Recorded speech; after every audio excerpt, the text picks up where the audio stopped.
In a universe where the boundaries between science, magic, and fanaticism are blurred to the extreme, numerous events have left an indelible mark on the history of humanity. But among them, the tragedy of Prospero holds a special place. A monumental battle that forever altered the fate of two legions Astartes and questioned the very nature of truth and justice. Once, Prospero was the jewel of the Imperium, a planet of sages, sorcerers, and philosophers, the home of the Thousand Suns Legion led by their primarch, Magnus the Red. This world became a bastion of knowledge and a cradle of psychic powers, for which the Thousand Suns Legion was renowned throughout the galaxy. However, the gift of their intellect became their curse. Accused of heresy and sorcery, they became the target of the Emperor, who dispatched his executioners, the Space Wolves Legion, under the stern Leman Russ. The battle on Prospero was not merely a clash of two legions. It was a war of ideologies, unyielding fanaticism versus the thirst for knowledge, fury against intellect, loyalty to orders against loyalty to truth. It became a turning point in the Horus heresy, demonstrating how easily the Imperium can destroy what it has created. Why did the Emperor turn away from his son Magnus? What truly transpired in this epic confrontation? Was Prospero doomed from the start, or could it have been otherwise? Today we delve into this tragic story, from the omens of catastrophe to the horrifying consequences that affected the entire galaxy. We learn about the motives of the main participants in the conflict, about betrayal and blind loyalty, about heroes and villains whose names will forever remain in the annals of the Imperium. Prospero, a place where the ashes of shattered hopes mixed with the blood of the fallen, where the harmony between science and magic turned into chaos and despair. Let us immerse ourselves in this grim story to uncover the mysteries and understand what became of the dream of a bright future for the Imperium. It is impossible to deny that the destruction of this world was foremost due to several grave and sequential mistakes made by Magnus the Red. Yet the question remains, did the Crimson King have a chance to choose a different path? It is commonly accepted that the first step towards the fall occurred when the Thousand Suns Legion ignored the Edict of Nicaea and continued to engage in forbidden practices. However, the beginning of this dreadful path was laid much earlier, and not by the Lord of Prospero. In creating his sons, the Master of Mankind intended for each of them a specific role in his grand plan to liberate the galaxy. According to the Emperor's design, each Primarch was endowed with unique talents. Still, even in such a remarkable context, the one who came to be known as Magnus the Red can be called exceptional. The crimson corporeal shell from the onset contained immense psychic energy and never possessed the usual organs or bones common to living beings. Magnus was the embodiment of power, among other things, endowed with an insatiable curiosity and a thirst for knowledge. He simply could not help but resort to the energy of the warp, as he was inseparable from it. The Emperor personally instructed the found Magnus in wielding this power, explaining to his son how deeply he could immerse himself into the immaterial, and also warned of the dangers lurking in the depths of the great ocean. The Lord of Mankind blessed the creation of librarious departments and allowed the warriors of the Thousand Suns to visit other legions, with the aim of teaching Astartes possessing psychic abilities to control their powers. But as time passed, what was initially intended as a boon for the Imperium began to understandably cause fear and foster opposition. From the vantage point of the 40th millennium, when the Imperium was repeatedly assailed by the forces of chaos, the disbandment of the Librarius and the prohibition on using psychers in battle seems like a short-sighted mistake. However, to comprehend what exactly prompted the Lord of Mankind to take such a radical step, It is necessary to closely examine the Thousand Sons Legion and its homeworld. Magnus sincerely believed that people with psychic abilities were a step above others in the evolutionary model. Perhaps this belief of the Primarch was shaped by his unique nature, or it was due to his upbringing on Prospero, where the overwhelming majority of the population were psychers. But in the case of Magnus's homeland, psychic powers were a crucial foundation and played a far greater role than in any other human society. It was exactly the psychers who preserved remnants of civilization, protecting Tizca, the last bastion against the psychic storms. The people surrounded the capital with energy shields that prevented monsters from infiltrating the city. This led society to further meticulous study of the sciences. However, after the arrival of the Primarch, and soon after, his legion, the penetration of psychic forces into daily life, became truly unprecedented. In the culture of Prospero, it was considered acceptable to abuse the powers of the warp, even in situations where it could well have been avoided. For example, the flourishing cafes in the City of Light were renowned for their top-notch service, as they anticipated the desires of patrons even before they thought to place an order. The talented portion of Tizca's population used telekinesis and many other disciplines of power in everyday life to ease an already blissful existence.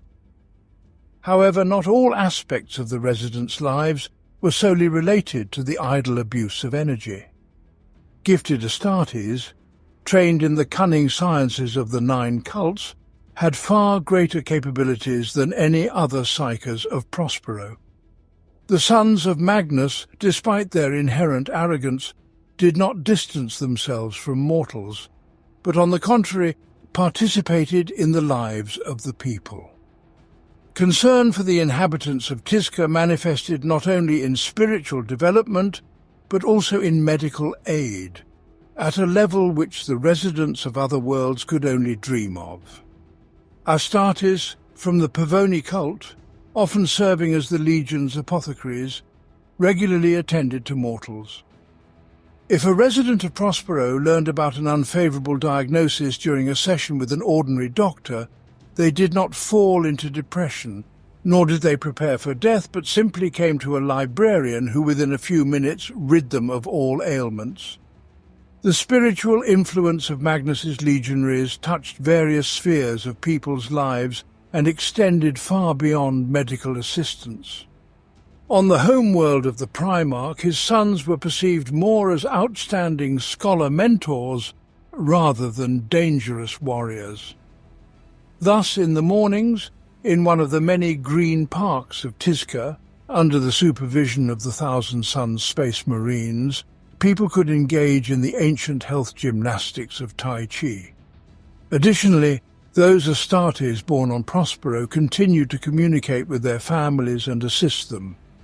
Magnus's legion protected the inhabitants of their native world, but this was primarily expressed in the general development of the population. The Primarch aimed to create an ideal civilization of enlightened people. The address to the great ocean positively impacted the existence of Prospero's inhabitants and significantly eased their lives, but no less benefit was gained from the use of psychic powers in battle. The Thousand Sons, Astartes demonstrated high efficiency and could capture fortifications in the shortest time, while other legions would have required weeks. All Space Marines were created as living weapons and remained dangerous opponents in any situation. However, through Magnus' efforts, his sons acquired combat skills in comparison to which the might of any other Astartes could seem almost imperceptible. Without resorting to classical weaponry, but only using their psychic potential, the Thousand Sons, depending on their cult affiliation, could surround their positions with energy shields, anticipate enemy maneuvers by reading the thoughts of their commanders, tear apart heavy machinery, rain fire upon the battlefield, hurl lightning, and simply make the blood in the veins of their enemies evaporate. But one of the most important distinctions of Magnus's gifted sons was the presence of a personal bodyguard next to each of them, an immaterial entity serving as a protector or guide. The Crimson King considered himself endlessly loyal to the father, and his own desire to learn as much as possible and share it with people was equated to the Emperor's ideas of a happy future for humanity. However, his unusual manner of conquering the galaxy seemed too dangerous to some of the Primarchs and bordering on those vices against which the Great Crusade stood. At the earliest stages of his service to the Emperor, barely having received his blessing to use the powers of the warp and create librarians, Magnus began, without hesitation, to form a legion and the contingent of mortals accompanying him, within the framework of rules satisfying to the Primarch. This led to a recruitment and crew selection process within the Thousand Sons that favoured only those demonstrating psychic potential. In conjunction with their mysterious practices, unabashed use of borderline sorcerous powers in plain view, and a distinctive philosophy, the 15th Legion swiftly gained a reputation as sorcerers. However, the Emperor did not see the necessity to combat this. The first step towards the unavoidable conflict between the dissimilar legions occurred during the Thousand Sons' mission on the planet Aguru, which Magnus was in no haste to leave even after achieving compliance several weeks later. The Space Wolves viewed the conquest of worlds differently and saw no purpose in understanding the inhabitants or delving into the history of their civilization. Like some other Primarchs, Leman Russ valued efficiency and speed, paying no heed to the impression his son's actions left of the Imperium. The legionaries of the Space Wolves had no doubts about the correctness of their conduct, justly believing that the inhabitants of conquered planets would submit, for their only alternative could be death and a completely scorched world. Despite the apparent brutality of such a viewpoint, it is difficult to call it incorrect, as the Great Crusade was primarily aimed at liberating the galaxy from the horrors lurking within it. Over the years, the principal task of the legions was to rescue and unify the fragmented human planets. For cultural assimilation, numerous iterators and other specialists trained in the art of propaganda were employed. The Thousand Sons brought worlds to compliance no less effectively than other legions. Yet, Magnus showed interest in the historical wisdom of the conquered societies, and in particularly intriguing cases, as was the situation on Aguru, he would halt the expedition until the arising mysteries were resolved. His strategy might appear mistaken in the face of a swift military campaign across the galaxy. But it was precisely thanks to this approach that the planet Aguru was cleansed of the chaos tendrils that had spread deep within its bowels. Witnessing this was a detachment of the Space Wolves, who, although saved from a terrible demise thanks to Magnus's might, nonetheless noted how dependent the warriors of the Thousand Sons were on their psychic powers. The Crimson King remained confident that even the barbarians of the 6th Legion were capable of enlightenment. Thus he assigned his favoured son Azek Ahriman to foster a bond with the rune priest Athari, craftsman of fate, and acquaint him with the practices adopted by the Thousand Sons. The warriors spent considerable time together, sharing a wealth of beneficial knowledge with one another. This led Azek Ahriman to believe that there was no significant difference between the psykers of the two legions. However, on the very next planet, where the Thousand Sons and Space Wolves once again fought alongside each other, insurmountable contradictions erupted into a true conflict, marking the first day in history when Astartes' warriors clashed against their own kind. The crux of the contention was a library that the sons of Leman Russ intended to destroy, despite being guarded by the secret Scarab Squad and Magnus the Red himself. The Primarch was incensed that the actions of the Space Wolves resembled genocide rather than bringing to compliance. Moreover, the psychic scream of the fighting Leman Russ killed several sons of Magnus from the Athenian cult. Yet the initiator of the conflict was not the Crimson King.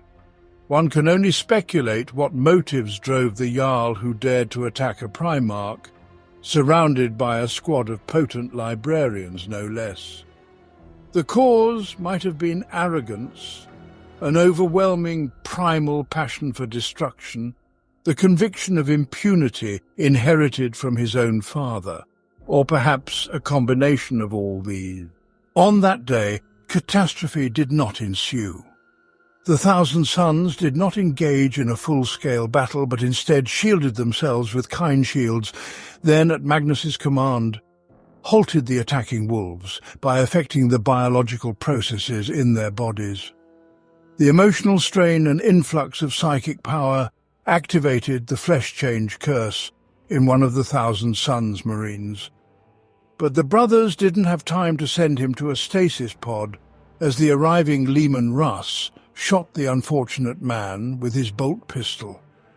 A battle between the Primarchs did not occur only because a third brother, Lorgar, stood between Magnus the Red and Leman Russ. His reasoning convinced the Wolf King not to commence the battle, yet it did not quell his anger. Nor did it change Russ's opinion that the problems with the Thousand Sons gene seed had a more nefarious origin than the Wulfen curse, and that the abilities of rune priests, unlike the powers of other psykers, are granted by the thunder and lightning of Fenris. These events further heightened the debates within the Imperium regarding the use of librarians in the legions. To put an end to the burgeoning inferno of contradictions once and for all, the Master of Mankind called a meeting intended to go down in history under the official name Council of Nicaea, but known to contemporaries as the Trial of Magnus the Red. In an amphitheatre specially erected on a newly terraformed planet, the Emperor provided an opportunity for every opponent and proponent of librarians to voice their views. It was anticipated that the sides would present arguments defending their stance on the use of psykers. However, during the proceedings, the subject of debate unexpectedly shifted. Mortarion, who advocated for the disbandment of librarians, indeed deliberated on the possible dangers of the warp and what negative consequences could result from its uncontrolled use. Though he noted that navigators and astropaths are an indispensable part of reality that cannot be dispensed with at this stage. But a witness among the space wolves, the very rune priest Atheris the Fate Builder, who had exchanged experiences with Arsek Ahriman, delivered a speech of a different orientation. He did not question the righteousness of using psykers, but simply called every last warrior of the Thousand Sons warlocks and sorcerers who wielded unclean magic. Thus, the court's focus shifted directly onto the person of Magnus and the ideas he propagated within his legion. Many years ago, when the Emperor revealed the secret interaction with the Immaterium to his son from Prospero, he demanded Magnus's obedience and renunciation of dangerous practices. But the Crimson King had hidden from his father that even before his lessons, he had grasped many secrets of the great ocean and, naturally, had not even considered adhering to the recommended boundaries. Magnus, the Red's boundless curiosity and thirst for knowledge, greatly amplified by a sense of his own superiority, would never have allowed him to tame his nature. After hearing the witnesses and realizing that his son had been violating a direct order all this time, the Emperor became enraged. Magnus had betrayed his trust, and therefore the verdict rendered was so severe that it spread far further than could have been expected before this. Undoubtedly, there were many, like Mortarion, who welcomed the complete ban on the use of librarians, but the majority had merely hoped to control the Thousand Sons in their reckless practices. However, The Emperor understood that a simple restriction would bring no changes, for Magnus had ignored previous rules. Therefore, the Master of Mankind decreed the disbandment of librarians in all legions, retaining only those psychers who served as astropaths or navigators. Magnus had already been ordered to return to Prospero in order to reform the Legion and shut down the cults, converting all librarians into standard space marines. Anticipating possible disobedience, the Emperor sternly promised his son to bring ruin and erase the Thousand Sons' name from imperial records if Magnus defied him again. Such words could not be understood ambiguously, yet hoping that the Crimson King would comply was more than naive. The 15th Legion, like all of Prospero's society, had an unbreakable bond with the great ocean, permeating all spheres of their lives. The Thousand Sons did not even for a moment contemplate ceasing their manipulation of the warp. The only thing they intended to do was to better hide their actions from outsiders. Magnus, with his sons, returned to Prospero, but no mortal inhabitant of the planet learned of the imposed ban. Civilization continued its existence completely unchanged. And yet, the reason for the Crimson King's behavior this time was not arrogance, but the fact that his mind was occupied with a problem of a different nature. At Nicaea, a grim vision appeared to him, narrating the imminent fall and betrayal of Horus Lupercal. The news that his brother would turn away from the Emperor's light broke Magnus's heart. Yet even more terrifying was the realization of a simple truth. No one would believe him. Condemned by the father and scorned by his brothers, Magnus had not the slightest chance of conveying to the Emperor the news of the impending treachery by his beloved son. The mere words that the Crimson King obtained this information from a vision would be seen as a confession of violating the Edict of Nicaea, and talking about the War Master's betrayal would utterly doom Magnus to annihilation. At least, such an outcome was what the Lord of Prospero himself foresaw. So he resolved to return home and personally avert the betrayal, shielding Horus from the Taint's encroachment. To this end, Magnus and his sons had to perform a complex ritual requiring not only psychic but also physical exertion. During this process, the Crimson King sustained a wound identical to the one Horus received from the corrupted blade. Yet Magnus's scheme failed, and the War Master fell. Then the Lord of Prospero was left with no choice but to personally inform the Emperor of what had already transpired. The ensuing events are considered a fatal mistake, leading to a calamity that later spread across the entire galaxy.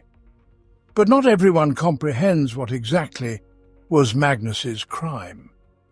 The Crimson King, like most of his gifted sons, could easily leave his physical body and traverse the waves of the great ocean. However, crossing the colossal distance between Prospero and Terra required additional power, which was borrowed from several dozen slaves. The use of human lives may seem monstrous, but the fate of the galaxy was at stake, and Magnus had no other option. Having reached the boundaries of the Imperial Palace, the Crimson King realized he could not break through the protection established by the Emperor. Magnus's ethereal form clashed against an impenetrable wall of golden light. He saw the father, but could not shout to him. Then powerful and benevolent entities came to his aid. The Master of Mankind had warned his son about the ancient and dangerous denizens of the warp, but heedlessly Magnus was confident. The father does not understand that there are also benevolent forces in the great ocean. Trusting one such entity, the Crimson King accepted its blessing. The bestowed energy was sufficient to shatter the Emperor's erected defences and burst into the throne room. However, the people inside did not see a Primarch. They were confronted by a colossal figure engulfed in red flames. It was a monster with 1,000 eyes, casting fire and killing mortals with a mere glance. only the Emperor could recognize Magnus in the beast. Yet with this, the master of mankind realized what kind of entities his son had bargained with for his journey. It was this that the Emperor deemed the gravest of all committed crimes. To conduct further investigation and punish the overconfident Primarch, the master of mankind dispatched Leman Russ to Prospero to bring Magnus to terror.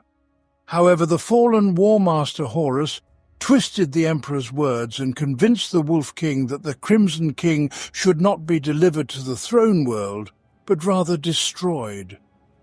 Lupercal skillfully exploited the existing disagreements between his two brothers and Leman Russ's fiery temper.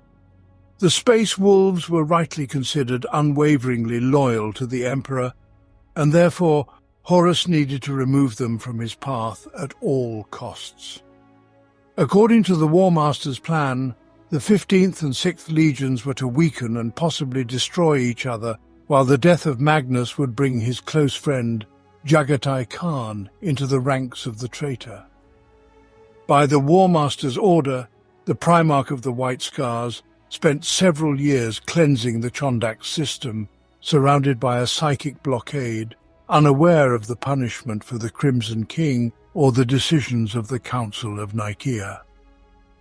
Horus calculated that if the Thousand Suns could not sufficiently weaken the Space Wolves, then the enraged Jagatai Khan, grieving Magnus's death, would complete the destruction of the 6th Legion, and thus the threat posed by Leman Russ would cease to be a problem for the traitor forces. After returning to his physical body, the Crimson King finally realized how deeply mistaken he was in believing he understood the nature of the great ocean better than the Emperor. Magnus understood that for a long time he had been a puppet in the hands of an ancient being later known as Tzeentch. Many years ago, having just taken command of the Legion, the Crimson King gave his own eye to this warp entity in exchange for a promise to cure the Thousand Sons of the Flesh Change curse. Only by shattering the Father's great project did Magnus manage to see the overall picture and understand that all his actions had been anticipated and even directed by the Lord of Change. Remaining loyal to the Emperor, the King of Prospero decided to act against Tzeentch's manipulations. Magnus surrounded his planet with a psychic veil, ensuring that no psyker could guess the impending wolf assault. In addition, the Primarch sent the main part of the fleet away from Prospero, significantly weakening the world's defense system. Surviving records of the 15th Legion narrate that neither the Astartes nor the civilian population suspected the Emperor's wrath and the approaching accusatorial host. The Thousand Sons engaged in their daily routines, continued their education, and conducted sorcerous practices. The Legion's Space Marine commanders, as well as the Spire Guards, did not attempt to strengthen key defensive positions or Tizca, nor organize the mobilization of the population. The Crimson King kept the secret, believing that his self-sacrifice, while it might not right the wrongs, would at least prevent further harm to the Emperor's cause. Tzeentch addressed Magnus from every reflective surface in his chambers, coaxing and offering protection. But the King of Prospero did not wish to become an ally of the ancient entity, as he considered himself faithful to the Emperor. The Primarch knew that the spawn of the warp sought the mutual annihilation of the Thousand Sons and the Space Wolves, and thus Magnus chose not to resist, sacrificing his homeworld and legion. When the fleet of the accusatory force approached Prospero, it became evident that the planet, for unknown reasons, had not activated its defense systems. Defensive networks at all levels of security, from outer orbital platforms to the planet-based artillery, were non-functional, and those regions that were under protection were covered within the framework of standard Imperial procedures, unrelated to the anticipated response to the threat of the Space Wolves' assault. Additionally, Prospero was being evacuated by civilian ships en masse, some of which were intercepted by the accusatory fleet. The crew and passengers were interrogated by rune priests, whose task was to gather any useful information about the suspicious behavior of the Thousand Suns.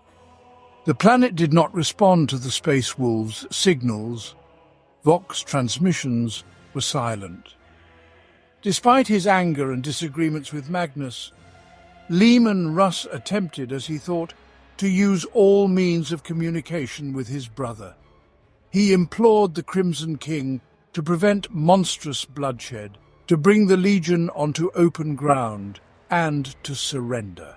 Contrary to the War Master's orders, Leman Russ sought to avoid killing his brother, but his pleas, however heartfelt, did not reach the ears of Magnus the Red, and the accusatory force commenced its attack. The Imperial Armada took up position in high orbit and adopted a geostationary attack formation. Leman Russ's flagship, the battle barge Hrafnkel, turned its guns toward Prospero, and mere minutes before dawn over Tizca, fired the first salvos of orbital bombardment. In a moment, the rest of the Imperial fleet joined the Space Wolves' flagship and also opened fire on the planet due to the idea of noble self-sacrifice by which Magnus intended to thwart Tzeentch's plans. In the first minutes, many unsuspecting individuals not under Tizca's dome were killed during the attack. The planetary defense system was deactivated, but the capital of the world always remained protected by the warriors of the Cult of the Raptors, who maintained a colossal psychic kind shield over the City of Light. Thanks to the librarian's skill, the city was spared from the bombardment, yet the rest of the planet burned. Even the azure skies turned crimson. For the capital's inhabitants, the first signal of the attack was a hot wind blowing from above, seemingly pressing down on Tizca with the portent of an inevitable storm. Standing on the very top tier of Tizca's Great Pyramid, Magnus watched as the flashes of bursting bombs flowered above his perfect city. The kind shield operated indiscriminately, flawlessly, albeit at great cost to the warriors of the Cult of the Raptors. Forests, fields, and even the mountains themselves around the capital were engulfed in flames. The accusatory fleet devastated Prospero in just a few short minutes. The sight of the dying planet brought tears to Magnus's eyes. Only now did the Primarch realize the extent of his father's wrath, which had permitted such horrors to be wrought. The unfolding nightmare was a natural punishment for the arrogance of the Crimson King and his flagrant disobedience to the Emperor's commands. The Cane Shield could not halt the wave of assault ships, stormcraft and heavy transporters laden with armored vehicles. Orbital bombardment had ceased, and a contingent of Imperial invaders had entered the city.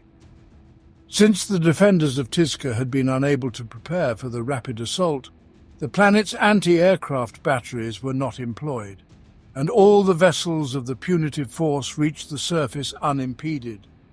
The first ship to land was the grey Stormbird, marked with the images of twin wolves on its sides. Executing a perilous maneuver, as was customary for the 6th Legion, the ship carved its path into the historic district of Old Tizca, demolishing several buildings and crashing onto their ruins. Leman Russ, emerging from the Stormbird, was the first aggressor to set foot on the surface of Prospero. The Primarch found it pleasing to witness the destruction wrought by his fleet upon the world of sorcerers. He howled to the heavens, embarking on the assault surrounded by several of his Astartes and 2 Fenrisian wolves. The punitive force comprised various Imperial factions and was not limited to the Space Wolves alone. 982 warriors of the Legio Custodes, about 3,000 Sisters of Silence, no fewer than 10,000 soldiers, as well as their machinery, and as many troops added by the fallen War Master, also landed on the planet.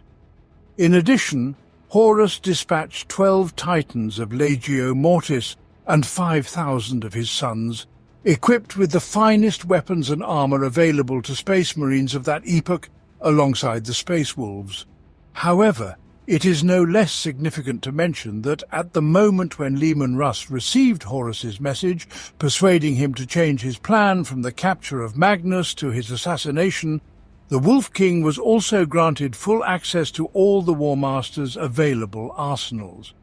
As they set course for Prospero, the 6th Legion took not only the equipment and ammunition with which they restored the readiness of their companies, but also various warheads, including ones with biochemical charges.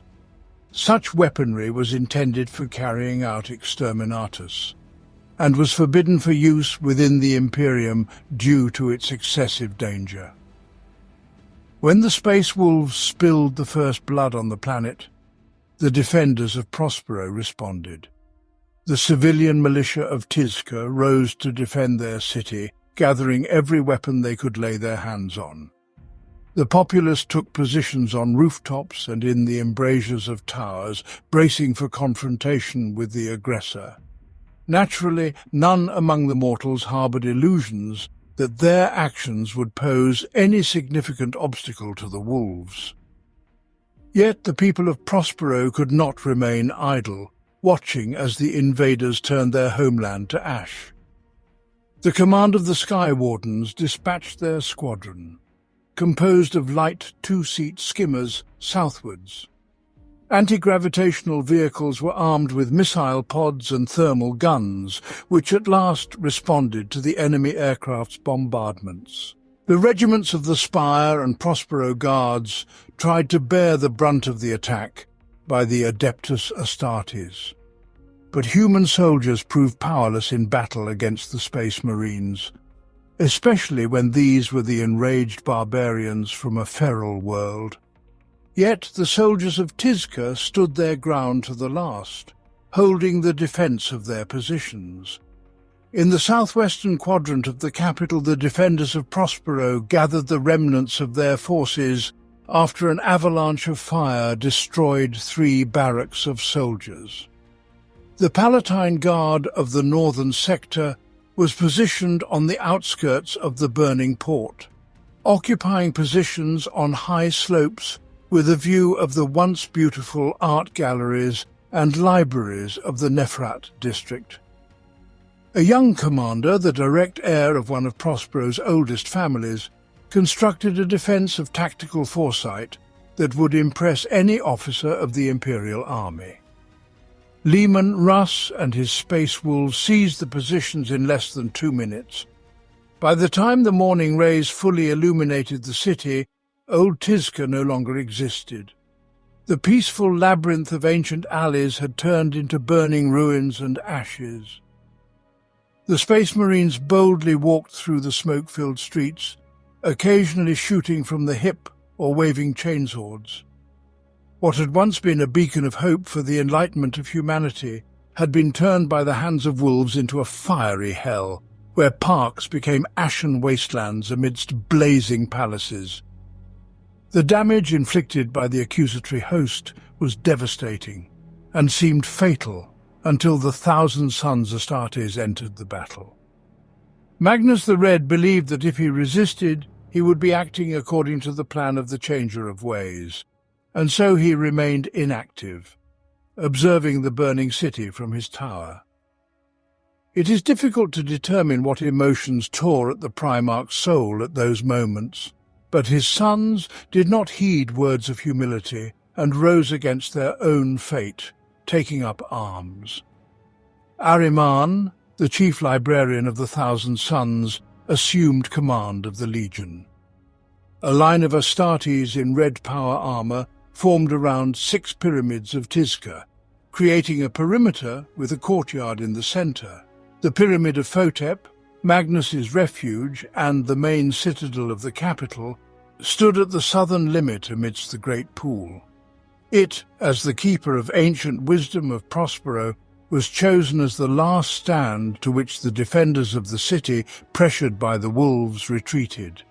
The Thousand Sons harbored no illusions of a happy ending for their world, for even if the defenders managed to triumph over the accusatory host, the Imperium would merely dispatch another. Therefore, upon entering battle, the librarians restrained themselves no longer and fought using psychic powers, further convincing the enemy of their righteousness. However, besides Leman Russ's retinue of bodyguards, all his captains were accompanied by the Sisters of Silence.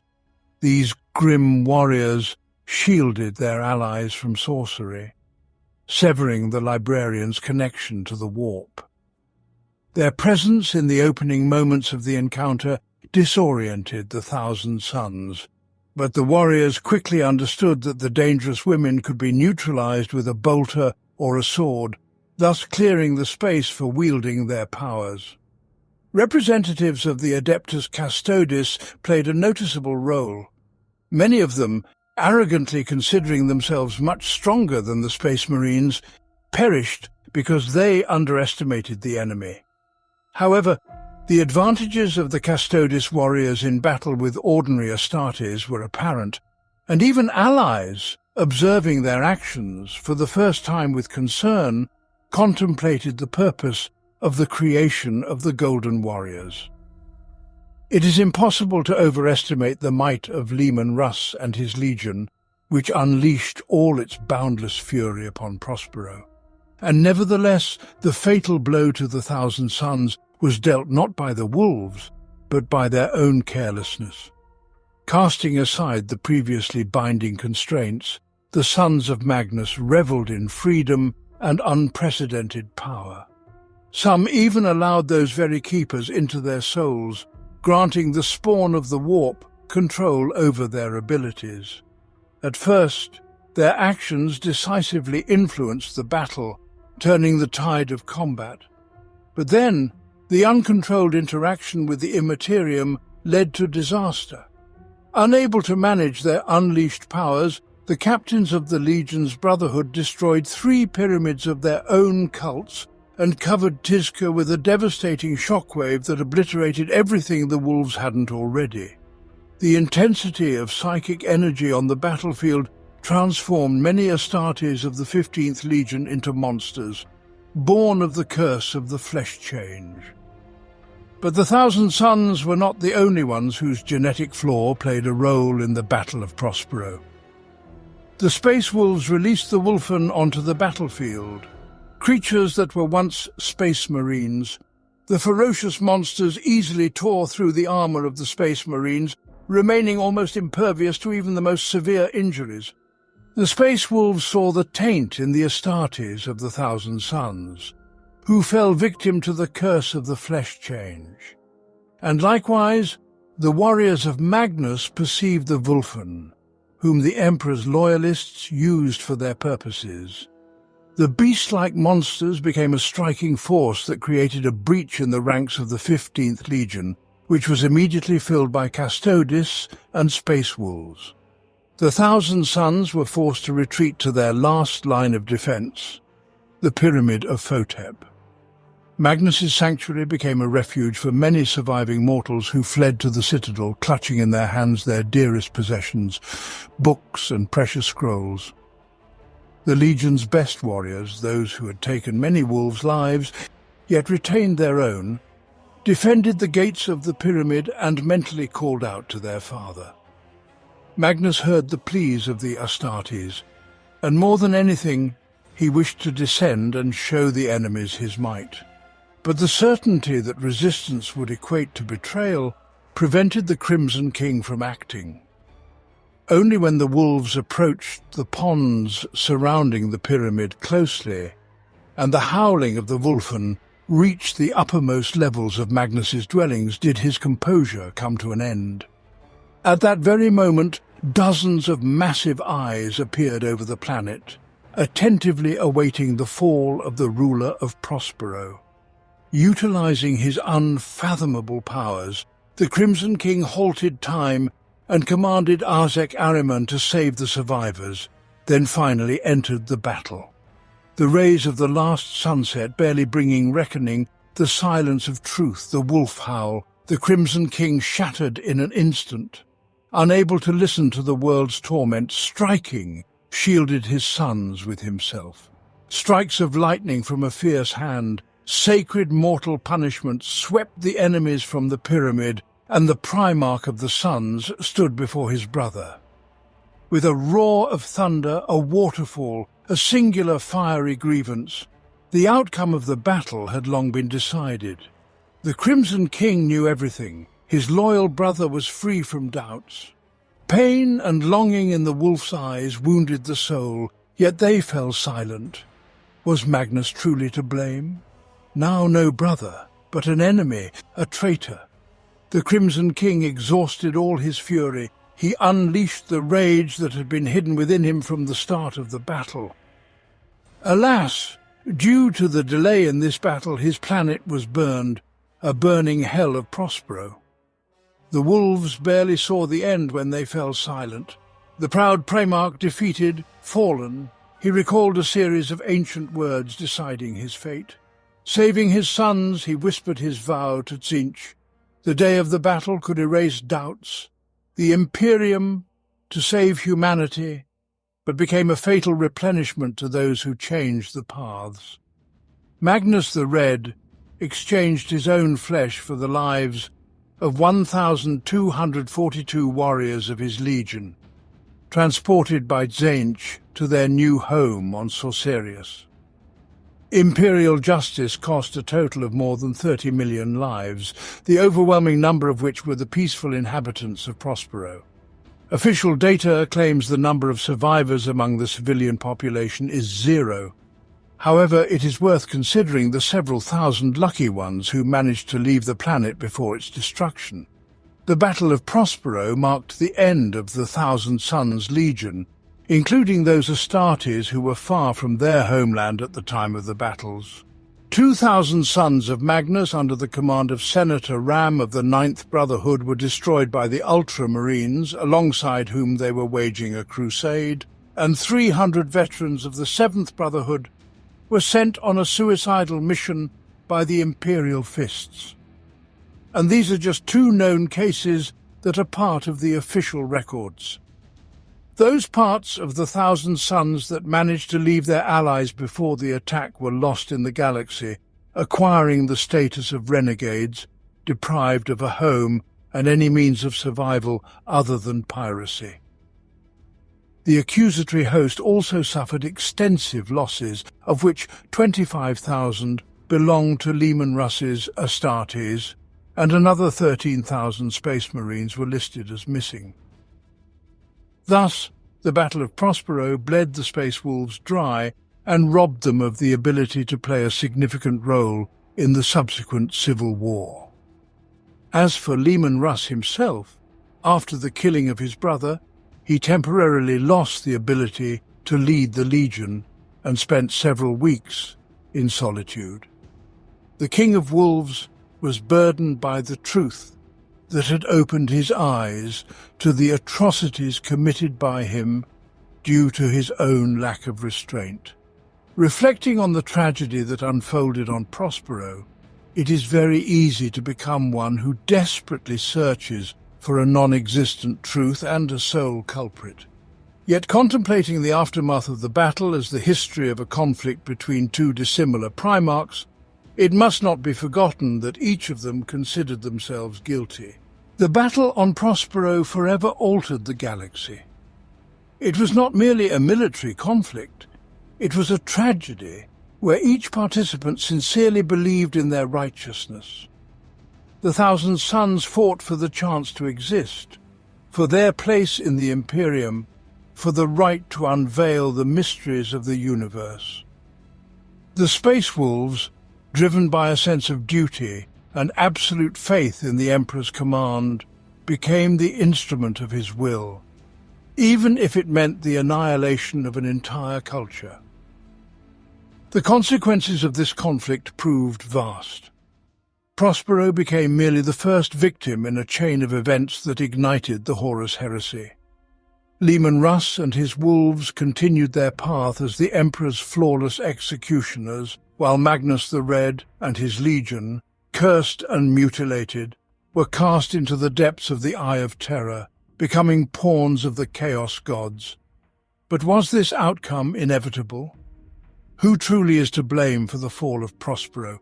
Magnus, who was simply following the call of his mind, or the Emperor, who preferred blind faith over control and understanding? Perhaps it was all part of a grand scheme beyond the scope of our comprehension. However it may be, the ashes of Prospero will linger across the worlds of the Imperium for a long time. This conflict reminds us that even the greatest minds and the most loyal hearts can become victims of mistrust, fear, and their own mistakes. If you enjoyed this journey, don't forget to hit the like button, subscribe to the channel, and turn on the notification bell to make sure you don't miss any new stories about the grim darkness of the Warhammer 40,000 universe.